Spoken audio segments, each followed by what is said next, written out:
Hey, what's up, guys? This is Rich with Red Phone Video, and today I'm going to talk to you a little bit about Vinegar Syndrome. I'm just going to show you the movies that I got in from Vinegar Syndrome. This is nothing fancy. This is just like a showcase video. And, I got a stack of movies in. Some of these movies I've seen before, some of them I haven't seen, and some of them I've seen, but I just haven't seen in a long time. So I'm not going to waste too much time. I got these Vinegar Syndrome boxes in the other day. As you can see, this one has a little bit of damage on it. I don't know. I don't think that was Vinegar Syndrome's fault. It could have been the Postal Service, but it wasn't just this box, but it was actually this box too. That had some damage on it. But anyway, no damage to the movies. I'm not going to make a big fuss about it. Let's just get into talking about these movies. So the first movie in the pile, we have a movie called Last Gasp. And this was actually a movie that Vinegar Syndrome put out a while back, but I just added it to the list. So here is the slip cover for this thing. Last Gasp, and it's about a greedy real estate developer. He's played by the T-1000 himself, Robert Patrick, and he kills off this Indian tribe. He's trying to take over their land, and he ends up getting possessed by the spirits of the tribesmen. And he puts on a bunch of war paint, and he goes on a kill crazy rampage from that point. But this movie was a direct-to-video release. Like, I remember I used to see the cover at the video stores back in the 90s, and I want to say I first saw it on USA or TNT. It may be a TV movie, I'm not sure. It was one of those channels, though, and it's got Roman Polanski's ex-girlfriend in it, Joanna Pacula. She was also in The Kiss. If you guys remember The Kiss, that's an awesome movie. But this movie's not highly memorable or anything. I would say it's somewhat memorable just because it's got Robert Patrick in it. But lots of cheese in this movie. And if you like Robert Patrick, I mean, it's worth seeing at least once. But anyway, there's the back. Pray you never hear it. Last Gasp, 1995. Worth checking out. Next up in the pile, we have Dog Tags from 1987. This one is basically, it's about some POWs who are rescued from Vietnam. And they're brought into a secret mission. And it gets all screwed up when they find the stash of gold. There's the cover. And here's the slip. I've never seen this movie. I've been meaning to check it out for years. The reason why I wanted to check it out is because it was directed by Romano Scavolini, and he's the same director of Nightmare. Nightmares in a Damaged Brain. And just like Nightmare, it's supposedly pretty bloody. Lots of gore scenes in this. I think there's a disturbing scene where one of the soldiers gets his leg amputated. So I'm curious to check this one out for sure. But Dog Tags from 1987. This is one of the older Vinegar Syndrome releases. I want to say this is a VSA release. So Dog Tags, Romano Scavolini. I don't know much about it, but it looks like it's worth checking out. Now the next one in the pile, this is actually a movie that I talked about recently in a video I did called Stuck on VHS. And I thought this movie was going to be stuck on VHS for a long time, but it's called Fatal Games, and it's from 1984. And it's a slasher that I always thought, deserved an upgrade. I always thought it was worthy of an upgrade. It's not like an excellent film or anything, but I was glad they did this one because it's just one of those obscure slashers, from the 80s, and there's not much to it. It's just about a killer with a javelin who's slaughtering a bunch of high school athletes. And lots of boobs in this movie, from what I remember. Some decent kill scenes. Nothing special, but the surprise ending always stuck with me, and I'm real glad to have this one. Anyway, if you want to hear me talk more about Fatal Games, it's in the Stuck on VHS video. But I'll show you this cover really quick. Looks like it's the same as the slip. And there's the back there. And look at that. That's pretty cool. So yeah, Fatal Games from 1984. Bit of an underrated slasher. Like I said, not perfect, but definitely if you like 80s schlock, check this one out. Fatal Games. Then we have The Killing of Bobby Green from 1994. This one's about, look at that, something is not quite right. I've never seen this one. But when I read the synopsis, it just seemed like something I would like to watch. It's about a group of high school kids. They're sporting clown masks, and they team up to kidnap a boy named Bobby, obviously. I mean, judging from the title. And they have a vendetta with Bobby. And when the kids stuff Bobby in this underwater cave at the local quarry, he ends up drowning. And then from that point, the leader of the group, Ray, who's played by the director of this movie, by the way, he has to keep it a secret, and he'll do anything to keep it a secret, if you know what I mean. It's kind of like movies like River's Edge. If you guys haven't seen that, definitely get on that one. It's a lot like Mean Creek, and even stuff like I Know What You Did Last Summer. And I'm just saying that because it sounds like, plot-wise, that's kind of what it deals with. Like I said, I've never seen it. But if you like stuff like that, you might like this movie. I was looking up some reviews on it, and some of them weren't too favorable. But it looks like the general consensus is that this movie's pretty decent overall for an indie film. But I think it's, really, really cheap and probably shoddy. But yeah, that is The Killing of Bobby Green. That is the cover without the slip. Then we have The Black Room from 1982. Now, this one is about a married guy. There's the cover there. This one is about a married guy who's looking for an apartment.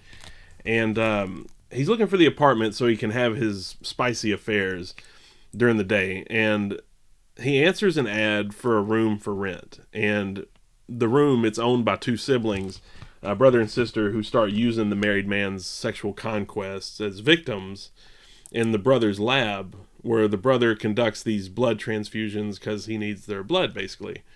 It's sort of a unique fever dream vampire story, kind of like George Romero's Martin, even though Martin is a way better film. But there's two different stories going on in this movie.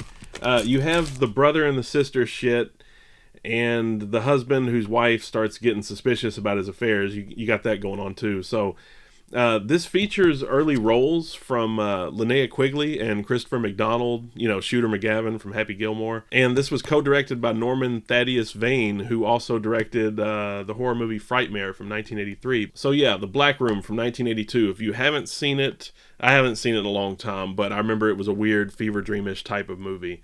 So yeah, that's The Black Room from 1982. Then we have the Untold Story 2. Untold Story 2 from 1998.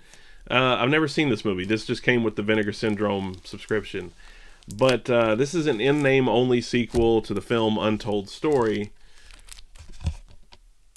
And I've never seen that one either. But it's a film out of Hong Kong, I believe. And it's about an unhappily married couple. And they invite the wife's cousin to their place. And she ends up being a psycho cannibal or some shit. And I haven't heard too many good things about this film, but there's lots of sex in it, apparently, and, just lots of violence and dismemberment. So, I don't know if I'm going to watch this soon, but, like I said, it came with the subscription, and it definitely seems like it's right up my alley, so I'll check it out eventually. But that is Untold Story 2 from 1998. Next up in the pile, we have a film called A Gun for Jennifer. A Gun for Jennifer. This is from 1997, I believe. And this one's about an Ohio woman who escapes her abusive husband, and she flees to New York, and she gets involved with a gang of vigilante women who go after rapists and other abusive men. I've never seen this film before either, but judging from the synopsis, it kind of seems like it's something like Abel Ferrara's Miss 45, something like that. Maybe something like Savage Streets too. It seems like it's just one of those female vengeance films, but A Gun for Jennifer. And supposedly it took the filmmakers like a couple years to finish this movie. And I think it was shot on 16mm, I believe, so I'm sure it has that gritty gonzo indie feel to it. But this was a bottom loader here from Vinegar Syndrome, because this is part of the VSA line. So yeah, A Gun for Jennifer from 1997. There is the front. And there is the back. Then next in the pile we have Redneck Zombies, okay, from 1989. Now this movie, it's about, the title basically says it all. It says all you need to know, but it's about a bunch of dumb, fat rednecks, and they stumble upon a barrel of radioactive waste out in the woods, and once they decide to use it to make their moonshine, anybody who drinks the shit ends up turning into zombies. So, last time I saw this movie was on VHS in the late 90s, I want to say. And it was back when me and my buddies were going through our trauma phase. There's the cover there. And that's the same as the slip. But yeah, me and my buddies were going through a trauma phase. And This movie, it's a lot of fun, but it's stupid as shit, and you gotta expect that from Troma at this point. It reminds me of another ridiculous Troma movie called Pot Zombies, and if you guys haven't seen that, I'm not gonna say I recommend Pot Zombies, but I'm looking forward to checking out this movie again though, because like I said, last time I saw it, it was on a crusty old VHS. And this was put out by Vinegar Syndrome's new partner label, the Gowser Video. And their whole purpose and their mission statement is that they're going to specialize in releasing a lot of these old, shot on video horror films like Redneck Zombies, which some people would say that's not a good thing because some of these movies don't deserve to be restored. But I'm actually kind of down with it because they're restoring them with this technical process, and it uses magnetic oxide and a VTR deck. It's pretty cool. I saw a video on it. So props to Vinegar Syndrome, props to DeGauser Video for keeping a lot of these shot on video obscurities alive. But anyway, that is Redneck Zombies from 1989. Then next up we have this chunky Vinegar Syndrome Lost Picture Show. I wasn't too excited about this, but you do get 10 movies in this thing. You get a movie called Barbara. You get a movie called Las Vegas Strangler. You get a movie called Last American Hobos, Voodoo Heartbeat, What's Love, a movie called Beware Black Widow, a movie called Deep Inside, another movie called Rare Blue Apes, a movie called Red Midnight, and Violated. So you get 10 movies in this thing. And I like how it opens up. It's very fancy, but I don't think these movies are going to be, high quality or anything like that. But I do like the packaging. And so right here you get a slip cover inside there, if you can see that. And then you get another slip in here. I would take this stuff out, but, I don't want to make a mess here, and I want to keep this video moving. So that is the Vinegar Syndrome Lost Picture Show. I'll go ahead and show the slip covers off. What the hell?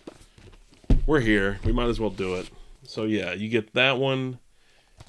And then, there's the back. Looks like you got a little breast action on the back there. And here is the second slip. So there's the artwork on that. Very spicy stuff. And I don't know if I'm going to check these movies out anytime soon, guys. I've got so many movies to watch, and these aren't really high on my priority list. But I do think the packaging is cool. And, I got it with the subscription, so I can't complain. But that's Vinegar Syndrome Lost Picture Show with these 10 movies from probably the 60s and 70s. Then next up, I was really excited about this one because I grew up on these films, basically. These films came out in the 90s. But we have The Prophecy. The Prophecy Part 1, The Prophecy Part 2, and of course Part 3. I don't remember the sequels. I love how this opens up, by the way. This is a lot like the packaging they did for Lamberto Bava's A Blade in the Dark. But it opens up like that, and then you have the slip, and then you have the cover here for the 4K. So there's that. And this one, it's about the first prophecy anyway. It's about, an LA detective played by Elias Koteas, and he also played Casey Jones in the original Teenage Mutant Ninja Turtles. And anyway, he finds out about this war that's being waged between angels. And so he's got to team up with this school teacher, played by Virginia Madsen from Candyman, if you guys remember her. But he has to team up with her to save the world from this heavenly prophecy. It's been years since I've seen the first film, but I remember catching it in the theater back in 95. And it's from the writer of Backdraft and Highlander, Gregory Wyden, who I don't think went on to direct much after this movie, if anything at all. But the best part about this movie is Christopher Walken, of course. And he creeped me the hell out as a kid when he played, the Archangel Gabriel in this movie. And if you want to see Christopher Walken bringing about hell on earth, and if you want to see Viggo Mortensen as Satan himself or Lucifer, you'll definitely want to check this movie out. The first one, at least. I can't really say much about the sequels because, like I said, I don't remember them that much. But this movie's pretty notable for... It's who's who of cast members. People like Eric Stoltz and Amanda Plummer, they're in it. And this movie actually didn't come out until 95. I want to say it was filmed in 93. But it didn't come out until after the success of Pulp Fiction, which of course included people like Christopher Walken and Eric Stoltz and Amanda Plummer. But anyway, this comes with the sequels, like I said, parts 2 and 3. And I have seen them, but I don't remember them. But the original Prophecy is actually pretty good. I actually like it. I recommend it. And if you like 90s stuff, if you like the biblical horror that was coming out around that time, stuff like End of Days and Stigmata, you'll definitely like The Prophecy. I can't speak for the sequels, but I do like the first one. Now, next up, this was one of the latest releases in the VSU line. This is a movie from 1985. It's called Daryl, or Daryl. And this is one of those charming, family-friendly techno thrillers from the 80s. We used to see them all the time after E.T. You know, you had stuff like Short Circuit. You had movies like Starman and Batteries Not Included. But this movie is about a mysterious young boy, and he's found on a dirt road. And he's adopted by the family, who find out about these special abilities that the boy has. And it turns out that he's actually part of a military program, so of course the government now comes looking for him, and we've seen that story before. But I'm really excited to check out Daryl. It's actually a 4K, and you know, pretty much anything in the VSU line is going to be a 4K at this point. So yeah, here is the packaging for Daryl. You have this slip cover on the inside for this 4K here, and there's the back. Data analyzing robot youth life form. That is Daryl. But then you have the 4K cover here. But this movie, I'm curious to check out the transfer. I haven't seen it since I was a kid, and they used to run it all the time on cable. But Michael McKean is great in it, and Mary Beth Hurt from Parents, she turns in a solid performance. And the kid from Cocoon, who plays Daryl, Barrett Oliver, he's convincing too, as this kid who's got like, a microchip for a brain. But anyway, Daryl, check it out if you haven't seen it. That is the front, and there is the back. Now, last but not least on this list is David Cronenberg's ExTons from 1999. This is David Cronenberg's underseen deep cut film. This came out same year as The Matrix, of course. I want to say this came out around the same exact time as The Matrix, but didn't do near the business, of course. Which is a shame, because it's not exactly high on my favorite list of Cronenberg films, but it's pretty compelling and thought-provoking stuff. You got Jennifer Jason Leigh, who plays this renowned game designer, and she's almost assassinated when she's testing her new virtual reality game out for like a focus group. And then when she escapes with a bodyguard played by Jude Law, it starts getting weird because you don't know exactly if all the action taking place is happening in reality or if it's happening in the video game. This one's it's not for everybody. Like I always tell people, if you like Cronenberg's venereal horror shit, like stuff like The Brood or say something like The Fly, you might not like it. But if you're a devoted Cronenberg fan, and if you appreciate his more cerebral sci-fi stuff like, Crimes of the Future, Naked Lunch, or even Videodrome, you'll probably get into ExTons. And I love the packaging on this one too. They really did a good job on this rigid box. And I just watched this movie. I have the Blu-ray of ExTons that Image Entertainment put out a few years back, and I watched it, and it looked pretty good. So I'm interested to see what they did with this transfer, because this is a movie that I never thought it would get this kind of like deluxe treatment, but I'm glad Vinegar Syndrome is doing the Lord's work. But that is the slip for ExTons. And there's some weird shit happening on the back there. Looks like the game controller, maybe. So, yeah, this is a wild movie, man. If you guys haven't seen it, definitely, get high, get drunk or something, and check out ExTons, because it is wild, to say the least. And it looks like you get, like, a booklet. Play it, live it, kill for it. So yeah, that is ExTons. But anyway, I appreciate you guys tuning in. You've been listening to Rich with Red Phone Video, and those are all my Vinegar Syndrome pickups. That's my latest haul from Vinegar Syndrome. So anyway, if you like this kind of stuff, be sure to stab the like button, subscribe to my channel if you like, and that is all for now, guys. I will see you in the next video.